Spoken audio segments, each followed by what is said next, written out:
এ ভাইজান খুব মনোযোগ দিবেন। আমি নিজে দেখেছি ইংলিশ, ওই আপনার কি বলে হাই স্কুলের ইংরেজি টিচার বৃদ্ধকালে আমার নিজের চোখের সামনে আমার সামনে ভিক্ষা করতে এসেছে।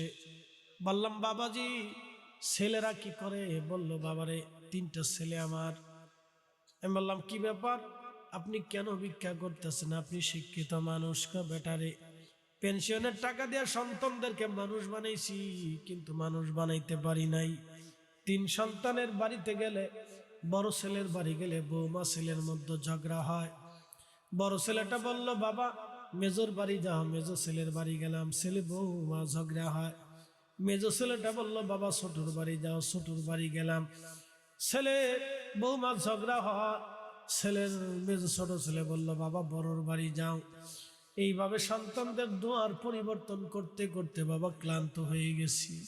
যদি মন চায় আমারে 2টা টাকা ভিক্ষা দাও। আল্লাহর কসম ওই দিন মনে হয়েছিল আল্লাহর আকাশ আমার মাথার উপরে ভেঙ্গে পড়তেছে। ওই দিন মনে হয়েছিল আল্লাহ দুনিয়াটা মিথ্যা, দুনিয়াটা ধোঁকা। আমি ওই সময় বসে বসে বললাম রাব্বি কোনদিন সন্তানের দ্বারস্থ আমারে কইরো না আল্লাহ, কোন বাবা আমারে সন্তানের দ্বারস্থ কইরো না আল্লাহ, কোন বাবা আমারে সন্তানের দ্বারস্থ কইরো না। নিজের চোখে আল্লাহর নবী বলেন উম্মত রে, কিয়ামতের আগে আল্লাহর আকাশ থেকে পাথর নিক্ষেপ হবে, জমিনে ভূমিকম্প আসবে, ঘন ঘন ঘন ঘন ভূমিকম্প আসবে, জমিনে ঘন ঘন ভূমিকম্প আসবে। আমার উম্মতেরা রে ভূমিকম্প আসবে, দুর্ভিক্ষ লাগবে এবং মহামারী আসবে, মানুষ মানুষ মারা যাবে। সাহাবীরা বলেন হুজুর কোন কারণে? বলে পিতামাতার অবাধ্য হয়ে যাবে মানুষ, বাবা মার বৃদ্ধাশ্রমে রাখবে, বাবা মার অবাধ্য হয়ে যাবে, বাবা মারে কষ্ট দিবে। আজকে সেই জামানা এসে গেছে, বাবা মারে যারা কষ্ট দেয় তাদের রিজিক আল্লাহ কেটে নেয়, তাদের তকদির আল্লাহ কেটে দেয়। দুনিয়ার মধ্যে 3টা জিনিস যদি পেতে চান, 1 নম্বর ইজ্জত, 2 নম্বর রিজিক, 3 নম্বর হায়াত, উত্তম হায়াত, নেক হায়াত, ভালো হায়াত, শান্তিময় হায়াত যদি পেতে চান, দুনিয়াতে যদি অবারিত রিজিক আপনি পেতে চান, 3 নম্বর ইজ্জত যদি পেতে চান, বাবা মার খেদমত করে যান, বাবা মার খেদমত করে যান, বাবা মার খেদমত করে যান, তাহলে 3টা জিনিস দুনিয়ার থেকে পাওয়া যাবে। 1 নম্বর রিজিক, 2 নম্বর ইজ্জত, 3 নম্বরে ভালো হায়াত আপনি পেয়ে যাবেন। না কুয়াশা বৃষ্টির মতো পড়তেছে, ওই না আর ডাকাডাকি নেই, আইলে আইলো নাইলে নাই নাকি? বাইরের লোকেরা না আসলেও কিন্তু বাইরে দাঁড়ায় ওয়াজ শুনতেছে। তুমি থাকলি চল, আর লাগতো না ইয়াকুব আলী, তুই থাকলি চল।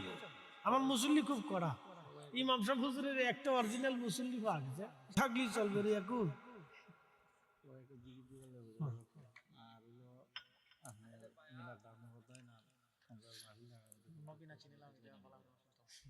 আরে এটা আগে কইবেন না। আচ্ছা ঠিক আছে, আমি কথা শেষের দিকে নিয়ে আসি, আর কথা বাড়াবো না। বাবা মার খেদমত করবেন, প্রশ্ন রাখতে পারেন ফরিদ হুজুর, আমি শেষ দিয়ে দিচ্ছি, তাবারক নিয়ে আসেন, ওটা নিয়ে আসেন, বরকতের জিনিস। যে মাহফিলের জন্য যে তাবারক খানা রান্না করা হয়, এটা দুনিয়ার কোনো সাধারণ খাবার না, এটা বরকতের খাবার, বরকত থেকে তাবারক, এটা আল্লাহর উদ্দেশ্যে রান্না করা হয়। এই জন্য বাড়ির খাবার এই খাবারে এক জিনিস না, মনে রেখেন। আমি মালয়েশিয়াতে দেখছি প্রায় মসজিদে খাবার খাওয়ায়। আমি চাইনিজদের প্রথম মসজিদ দেখতে গেছি মালাক্কাতে, ওখানে যাওয়ার পরে দেখি টেবিলের উপর কলা, অনেক কলা। তো জিজ্ঞেস করলাম কেন কলা? বলে এরা ওই মুসল্লিরা নামাজ আসে, তো মুসল্লিরা কলা বিস্কিট টিস্কিট নাস্তা টাস্তা করে, কেউ খায় কেউ খায় না। তাই আমি বললাম এই কলা যদি বাংলাদেশের মসজিদের সামনে রাখা যাইতো, বাইতুল মোকাররমের সামনে, তাহলে কি তা হইতো? তো কলাও যাইতো, ডেকচিও যাইতো, মেড ইন বাংলাদেশ। তো যাই হোক, ওরা কলা খাওয়ায়, মানুষের মেহমানদারি করে, বুঝছেন? আমরা দেশে খালি ফতোয়ার গুতাগুতি, কি কথা ঠিক আছে নি? খাওয়াইলেই বেদাত, খাওয়াইতে তো পারে না সে কথা কয় না, ডাল মে কুছ কালা হ্যায়, খাওয়াইতে পারবে না, আরেকজনে খাওয়াইলে শরীরে চুলকানি আসবে, তার মানে অ্যালার্জি আছে। কথা ঠিক আছে কিনা? মেহমানদারি হবে কি হবে না? হবে। আগামী বছর মাহফিল কি বন্ধ হবে না? ইয়াকুব আলী চলবে নি? তাহলে কত দিতা তুমি কও? তোমার দিয়ে শুরু করি। মাহফিল আগামী বছর কত দিতা?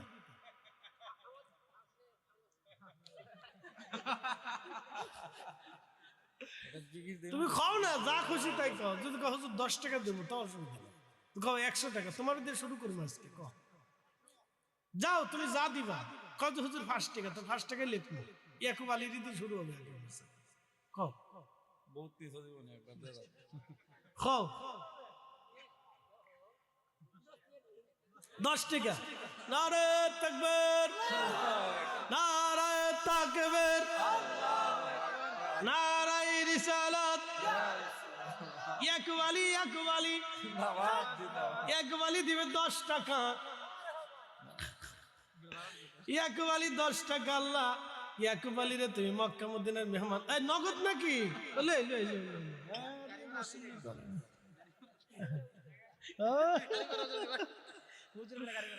ইয়াকুব আলী দিছে 10 টাকা আগামী বছরের জন্য। কোন মারহাবা। ইয়াকুব আলী 10 টাকা। আল্লাহ বিয়ে শাদী করছেন, ছেলে মেয়ে আছে, বাচ্চা আছে করে।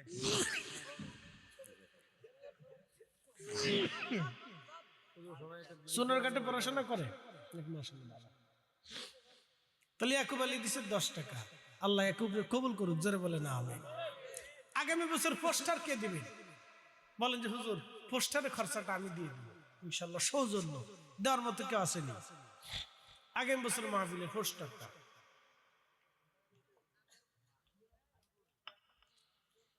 কি বুঝলেন? আল্লাহটা বাদ দিয়ে আমরা হেতারটা মানবো নি? হ্যাঁ, কি কথা কর না কেন? মানিস না, কিন্তু টাকা দিলেও মানিস না। তো তোমার টাকা দিলে আবার অন্যদিকে চলে যাবে।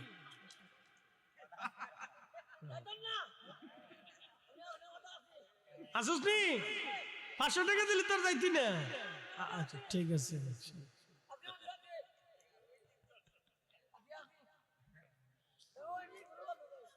মিরপুরে? আচ্ছা ঠিক আছে, লোক ভালো। খুব মনোযোগ দিবেন। আল্লাহর বান্দা দাঁড়িয়ে দাঁড়িয়ে জিকির করে। ঈসা রুহুল্লাহ ডাক দে, বলে আল্লাহর বান্দা করো কি? বলে আল্লাহর ইবাদতে রত আছি। কত বছর? 400 বছর। জোরে সুবহানাল্লাহ, আরো জোরে সুবহানাল্লাহ। ওই আল্লাহ আসেনি? ওই আল্লাহ আসেনি? আছেন। বলে হুজুর ওই পাথরের ভিতরে মানুষ কেমনে বাঁচে? প্রশ্ন করি, মুরগির ডিমের ভিতরে মুরগির বাচ্চা বাঁচায় কে? বাচ্চা দেয় কে? তো যে আল্লাহ মুরগির ডিমের ভিতরে মুরগির বাচ্চা, পাখির ডিমে পাখির বাচ্চা, সাপের ডিমে সাপের বাচ্চা বানাইতে পারে, সৃষ্টি করতে পারে, সে আল্লাহ পাথরের ভিতরে মানুষ বাঁচাইতে পারে। কথা বলেন ঠিক কিনা? তুমি রহমান, তুমি ওই তো নি, ওই তো নি, ওই তো নি, সারা রাত্র ওই তো নি। তুমি রহমান, তুমি মেহেরবান, অন্ধ গাহে না শুধু তোমারি গুণগান, বুঝেও বুঝে না তবু শান। তুমি রহমান, তুমি মেহেরবান। কখনো তোমাকে যদি ভুলি, হেদায়েতের আলো জেলে নিয় কাছে তুলি, ঠাই দিও প্রিয়তম ওগো মহিয়ান। তুমি রহমান, তুমি মেহেরবান। আমি কোথাও যে নিজেরা গোপন করতে পারি নাই। যেখানে গেছি, ইন্ডিয়াতে গেছি, এয়ারপোর্টে যে নামছি, হুজুর আপনি কেন? মাহফিল করতেছি, হুজুর আমি আপনার ভাষণ ভালো। ইন্ডিয়ার আসাম থেকে নেমে গুয়াহাটি বিমানবন্দর থেকে নেমে শিলং যাচ্ছি মাহফিল করার জন্য। শিলং তো শিলং যাওয়ার সময় রাস্তায়